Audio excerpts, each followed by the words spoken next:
الحي القيوم علي العظيم جواد الكريم حنان منان فعال لما يريد. والصلاة والسلام على حبيبنا المصطفى الذي أعطاه خلق آدم معرفة شيش شجاعة نوح خلة إبراهيم لسان إسماعيل رضا إسحاق فصاحة صالح حكمة لوط بشرى يعقوب جمال يوسف صبر أيوب طاعة يونس جهاد يوشع صوت داود حب دانيال وقار إلياس زهد عيسى قوة موسى حيبة سليمان وعلم الخضر صلى الله عليه وعلى آله وأصحابه وأتباعه ونائبه صلاة وسلام. أما بعد فأعوذ بالله من الشيطان الرجيم. بسم الله الرحمن الرحيم. أما بنعمة ربك فحدث. وقال رسول الله صلى الله عليه وسلم وقال رسول الله صلى الله عليه وسلم سيأتي على أمة زمان يكون همة أحدهم منه بطنه ودينه هواه أو كما قال عليه الصلاة والسلام. উক্ত মাহফিলের সম্মানিত সভাপতি, উপস্থিত উলামায়ে কেরাম, বিভিন্ন এলাকা থেকে আগত মুসলমান ভাইয়েরা, যেই পর্যন্ত লাউড স্পিকারের আওয়াজ পৌঁছতেছে, যদি শোনার মতো সুযোগ থাকে তো পর্দার অন্তরালে মা ও বোনেরা, কোরআন হাদিস থেকে যতটুকুই তেলাওয়াত করলাম আশা রাখি একই সামনে রেখে অতি অল্প সময় কিছু কথা রাখবে। সাথে সাথে সকলের কাছে দোয়ার কথা, এই পর্যন্ত যা শুনলাম আর সামনে যা শুনবো, আল্লাহ যেন আমাদেরকে প্রত্যেকটা কথার উপরে আমল করার তৌফিক দান করেন। সাথে সাথে ছোট একটা অনুরোধ থাকবে, কথাগুলো বিলকুল যত বেশি মনোযোগ দিয়ে শুনতে পারে, বিশেষ করে যুবকদের পায়ে হাত দিয়া বলবো, যত বেশি মনোযোগ দিতে পারে। কেননা কোরআনী কথা শোনার জন্য আল্লাহর হুকুম হলো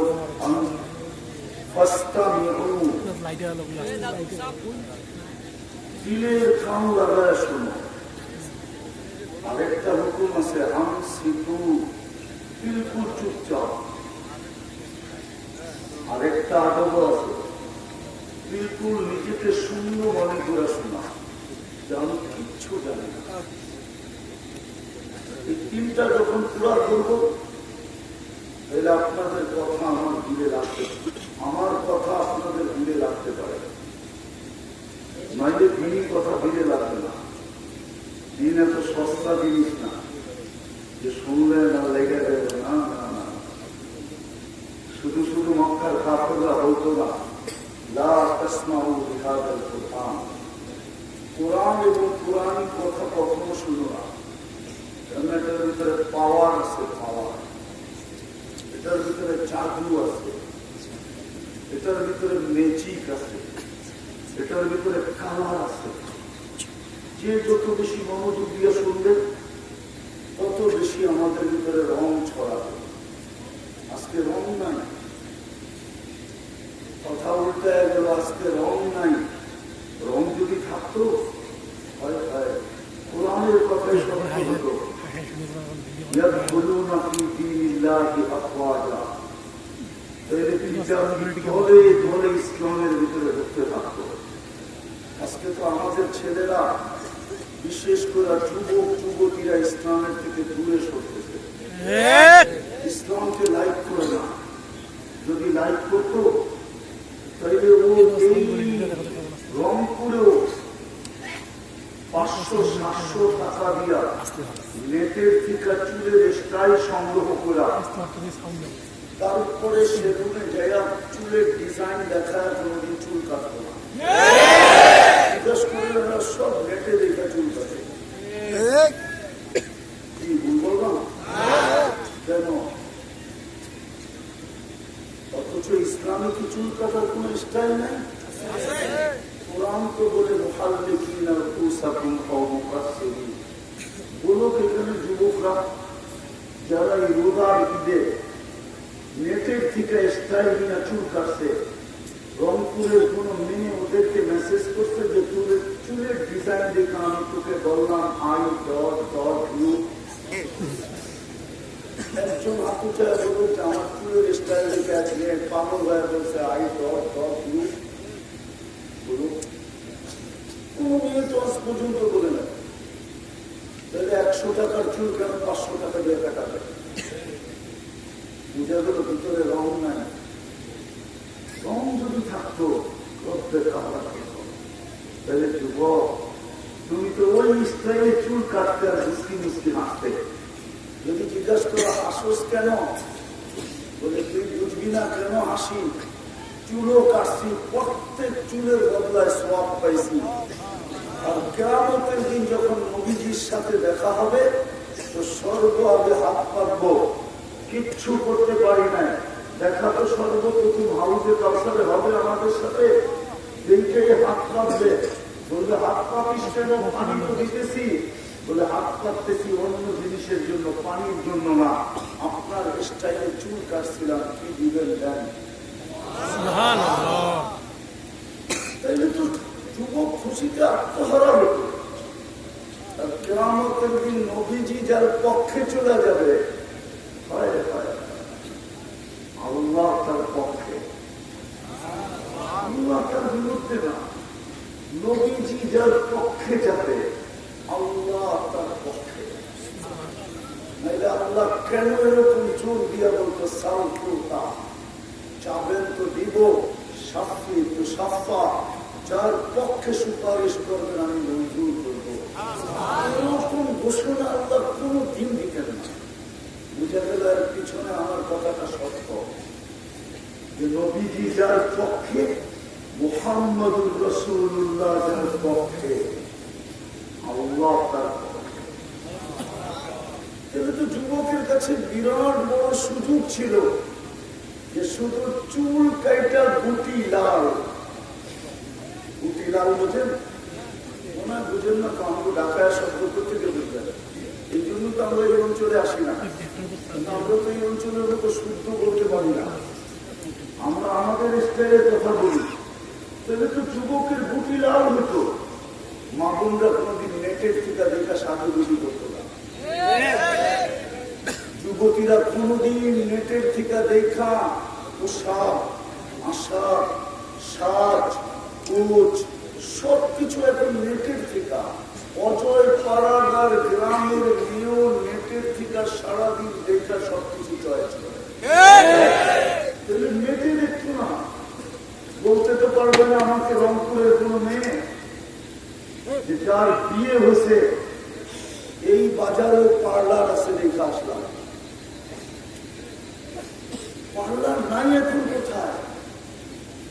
কোন বাংলাদেশের মেয়ে আমাকে চিঠি দিয়ে বলতে পারবে না যে হুজুর আমার বিয়ের সাজ আমি ফাতেমার মতো সাজছি।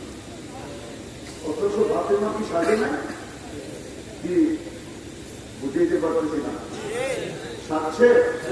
হ্যাঁ, কোন মেয়ে যদি বাসর রাতের সাজ ফাতেমার মতো সাজত, কিয়ামতের দিন মেয়েদের ঝান্ডাতে ফাতেমা রাদিয়াল্লাহু তাআলা আমার হাতে থাকবে। আল্লাহ তো ঝান্ডা দিয়া বলবে ফাতেমা ডাক না, তোর মেয়েদেরকে যেতে হবে জান্নাতে। তো সেও তো পাশে দাঁড়াইতে পারত। ফাতেমা যদি জিজ্ঞাসা করতো তুই কে, বলবে কিছু তো নাই বটে, কিন্তু বাসর রাতের শ্বাসটা আপনার মতো ছিল, বিদায় ছুটে আসছি আপনার পাশে দাঁড়ানোর জন্য।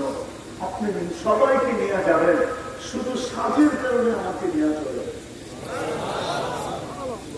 সে তো সাজকে দেখাইতে পারত, যুবক তো চুল কাটা দেখাইতে পারত। আজকে তো আমাদের ভিতরে রং নাই। বাকি কথা আমি বুঝাবো তো বুঝাবো কি করে, এইখানে রঙই নেই। আর রং না থাকার কারণই এটা, যে তিনি কথা যেভাবে শোনা ওইভাবে শোনা হয় না, যেভাবে বসা ওইভাবে বসা হয় না।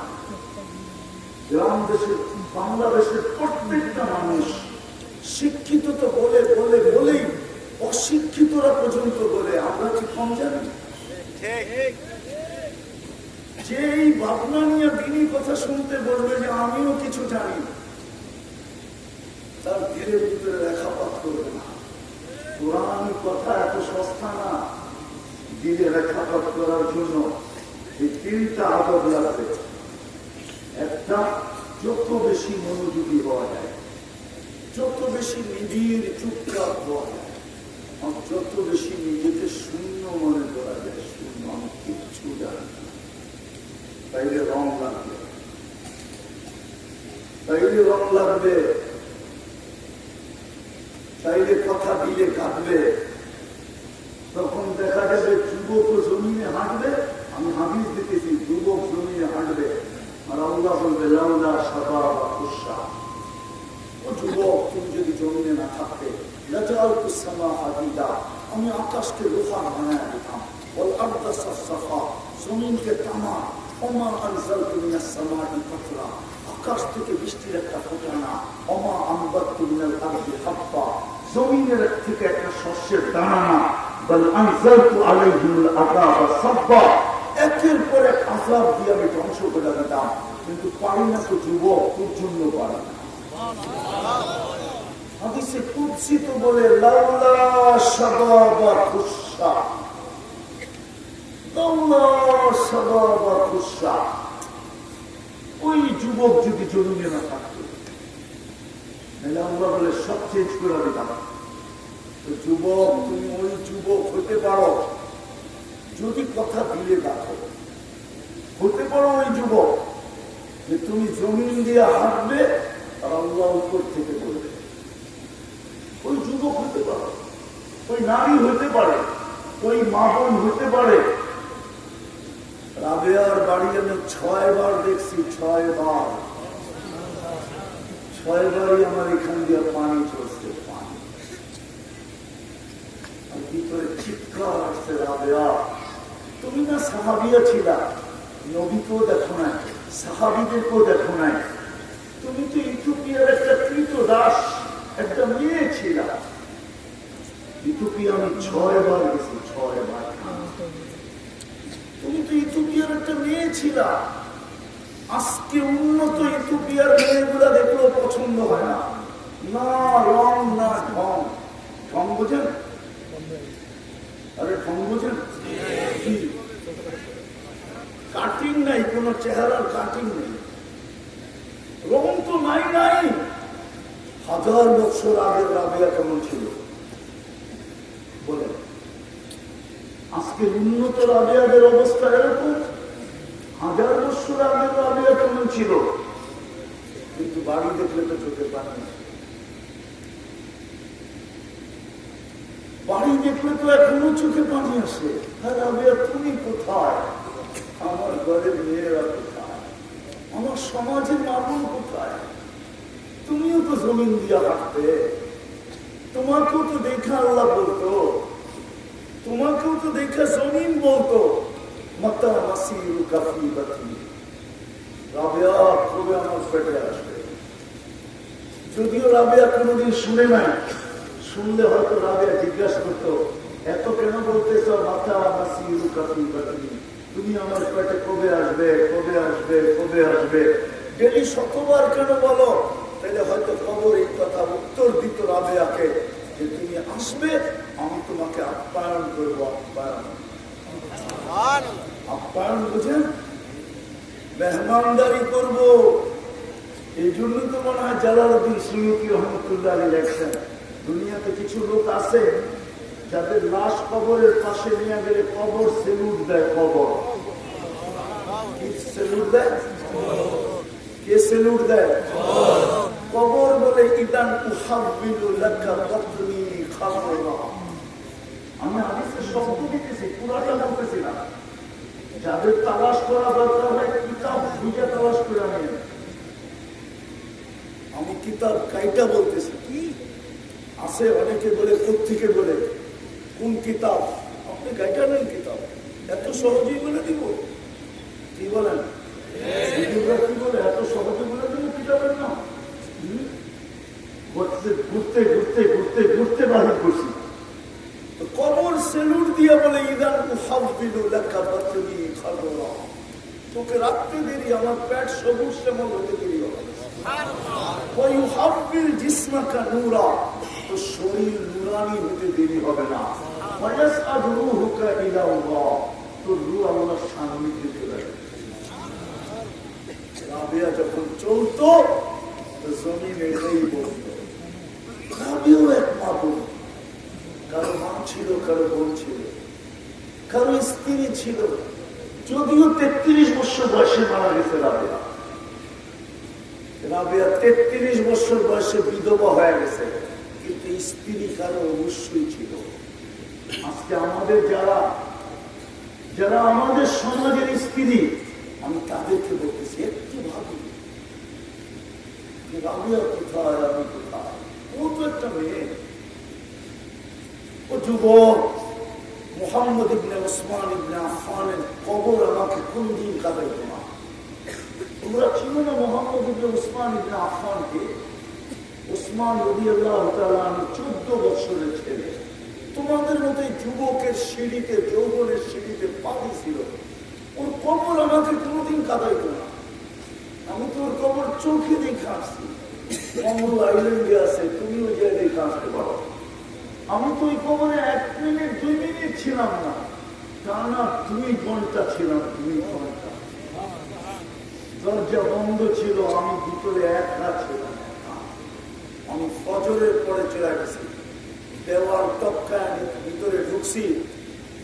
2-2.5 ঘন্টা পরে আইসা দরজা খুলছে। 14 বৎসরের ছেলে আমাকে কাঁদাইত না। ভারত মহাসাগর তার কবরকে বৎসরের একবার চুমু খাইত না। চুমু খাওয়া বোঝেন? ভারত মহাসাগরের পানি উঁচা হয় আর বৎসরে একবার ওই কবরে আসা হয়। আমি জিজ্ঞেস করছি কেন হয়? বঙ্গু আইল্যান্ড ওরা বলছে জানি না। আমি বলছি আমি কিতাবে পাই নাই, কিন্তু আমার ভিতরে তাকাইয়ুল বলে, ধারণা বলে ভারত মহাসাগর বলতেছে আরব সাগরকে ডেঙ্গায় ওভারটেক করে মদিনার মুনাওয়ারায় যে রওজায় চুমা খাওয়া আমার পক্ষে সম্ভব। এইখানে মুহাম্মদ ইবনে ওসমান ইবনে আফফান শুয়ে আছে, নামেও মুহাম্মদ, সম্পর্ক মুহাম্মদুর রাসূলুল্লাহর সাথে। আমাকে বৎসরে একবার অনুমতি দেন না, আমি এই কবরে চুমা খায়া রওজার চুমা খাওয়ার স্বাদ নিতে। আখাইল আমাকে কাঁদায় গেছে, আমি 2 ঘন্টা বসে দেখা। যুবক তোমাদের পায়ে ধরতেছি, পায়ে দূরে বুঝাইতেছি, ইচ্ছা করলে তুমি হতে পারো, ইচ্ছা করলে হতে পারো। কথা লম্বা করবো না, কেননা ফজরের নামাজও পড়তে হবে। দীর্ঘ সময় দীর্ঘ রাত পর্যন্ত বয়ান করা আমার স্বভাব। ফজরের নামাজ এরকম ওয়াজের মাহফিল কিয়ামত পর্যন্ত যদি চলতে থাকে, তারপর ফজরের নামাজ এই ওয়াজ বানা, এই জন্য লম্বা হবে না, অল্প কথায় কথা শেষ হয়ে যাবে। কিন্তু জ্ঞান দিয়া শুনলে আশা করি দিলে রাখতে পারো। যুবক তুমি ইচ্ছা করলে হতে পারে, পুরুষ ইচ্ছা করলে হতে পারে। বেলালের কবরও আমার, বেলালের বাড়িও আমাকে 6 বার কাঁদাইছে। 2 জনের বাড়ির দূরত্ব মাত্র 1 থেকে 1.5 ঘন্টার ডিস্টেন্স। 6 বার কাঁদাইছে। পুরুষ ইচ্ছা করলে হতে পারে। এখন বেলালের বাড়ি দেখলে কান্না আসে। আমি তো ট্রাই করার জন্য যে প্রথমবার কাঁদছি, দেখি দ্বিতীয়বার কান্না আসে কিনা, দেখি তৃতীয়বার আসে কিনা, দেখি চতুর্থবার আসে কিনা, দেখি পঞ্চমবার আসে কিনা, দেখি ষষ্ঠবার আসে কিনা। আমার বিশ্বাস আমার হায়াত যদি কিয়ামত পর্যন্ত হয়, আর আমি যদি বেলালের বাড়িতে যেতে থাকি, সবসময় মনে হয় কান্না আসতে থাকে। কাউকে দেখি না আমি যার চোখে পানি নেই, কিন্তু ঘাস 1400 বছর আগের বেলাল কাঁদাচ্ছে। তাকাইয়ুল ছিল। আজকের বেলালদেরকে দেখলেই তো পছন্দ হয় না। 1400 বছর আগের বেলাল কেমন ছিল, অথচ জমিনে হাঁটতো, জান্নাতে পদজমিনে। আপনারা কিভাবে ব্যক্ত করেন জানি না, আমি আরেকভাবে ব্যক্ত করি। বেলাল যেন বুঝাইতে চাইতেছিল, মালিক আকা, মালিক চলে গেছেন, আপনি জান্নাত ভ্রমণ করবেন, জানে না দুনিয়ার কেউ আপনি কোথায় আছেন। না আবু বকর জানে না, উমর জানে না, উসমান জানে না, আলী জানে রাদিয়াল্লাহু তাআলা আনহুম, না যেই ঘর থেকে গেছেন সেই ঘরওয়ালারা জানে। সারা দুনিয়ার মানুষকে ফাঁকি দিয়া, সমস্ত সাথী আবাবকে ফাঁকি দিয়া আপনি একা একা জান্নাত ঘুরবেন, এটা আমি হতে দিব না। আমি কালো হতে পারি বটে, আমি কিন্তু দাস হতে পারি বটে, আমার বাড়ি চুকিয়া হতে পারে বটে, আমি অনারব হতে পারি বটে, কিন্তু আমি এটা হতে দিব না। আপনি জান্নাত করবেন, আমি আগে আগে চলব। বেলাল মনে হয় এটা বুঝাইতে চাইছে। এই জন্যই তো আল্লাহ রাসূল বলছে, আসমা খাস খাস কাদা, পদদলিতে শোনা যায়, পাপড় তো দেখা যায় না। জিবরিল কে এটা? একবারে জবাব দেন, তিনবারের সময় জবাব দিছে হাসি দিয়া, আবু দুকার দিয়া, আপনার গুলাম বেলাল। আল্লাহ রসুল মনে হয় আমার তাকাইয়ুল বলি, আল্লাহ রসুল ভাবতেছিলেন বেলাল বুঝি ফাঁকি দিতে পারবে। তোমার কতগুলো জান্নাতে, যিনি মদিনার থেকে দূরে যাইতে দেরি, 1 মাস অপেক্ষা, 2 মাস 3 মাস, 4th মাসে আল্লাহ রাসূল স্বপ্ন যুগে চলে গেছেন। মা বালুকা ইয়া বেলাল, আল্লাহ তাসুরুনা, বেলাল কি হলো? মদিনা ছেড়ে দিয়া চলে আসলা, আর সাক্ষাতে আসো না। ঘুমের থেকে উঠছেন, কিতাবে লেখা আছে 14 দিনের রাস্তা 7 দিনে অতিক্রম করে আসা, সালাম দিছে, হাজির। আচ্ছা, বাদ দিলাম বেলাল। হারিস বিন নোমান গরিব থেকে গরিব সাহাবী, শুধু মার ছেলে, নুন আনলে পান্থা পুরায়, নুনই নাই, পান্থা থাকবে কোত্থেকে? পান্থাই নাই, নুন থাকবে।